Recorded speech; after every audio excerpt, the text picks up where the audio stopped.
Le professeur Faustin Archange Touadéra, le chef de l'État, à l'invitation de son homologue français Emmanuel Macron, est arrivé aujourd'hui à Lyon et va participer du 9 au 10 octobre de l'année en cours à la 6e conférence internationale pour la reconstitution des ressources du Fonds mondial pour la lutte contre le VIH-Sida, la tuberculose et le paludisme. Les travaux de ce forum se tiendront spécifiquement à l'amphithéâtre du Centre du Congrès de Lyon, sur le quai 50 Charles de Gaulle. Aussi, les objectifs fixés à cette rencontre internationale se retrouvent d'ores et déjà en filigrane dans l'allocution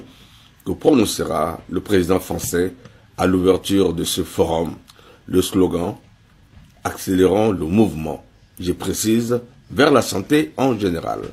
En corollaire, ces travaux vont se décliner en plusieurs activités prévues dans l'agenda du dit forum. Au menu, le discours en liminaire de Dr Tedros Ghebreyesus, le patron de l'OMS, Dr Peter Sand, directeur exécutif du Fonds mondial, des messages, des discussions entre lauréats des prix Nobel, le discours d'un chef d'État, ce qui n'est pas encore confirmé,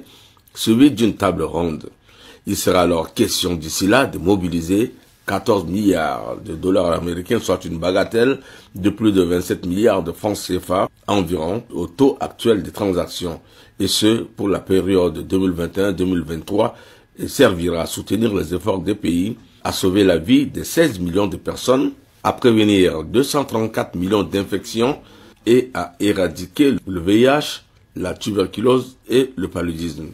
En plus, ce financement va pouvoir renforcer autant que faire se peut les systèmes de santé, le renforcement des capacités, des outils de diagnostic, de surveillance et une riposte efficace en concurrence de 4 milliards de dollars américains. Il est à noter en récapitulatif que ce genre de conférence se tient chaque 3 années dans les pays membres et la France a accepté cette année de la recevoir en vue de renflouer la caisse du fonds et voler ainsi au secours des pays déshérités en matière de santé, tels que la RCA qui aura son mot à dire lors de cette conférence.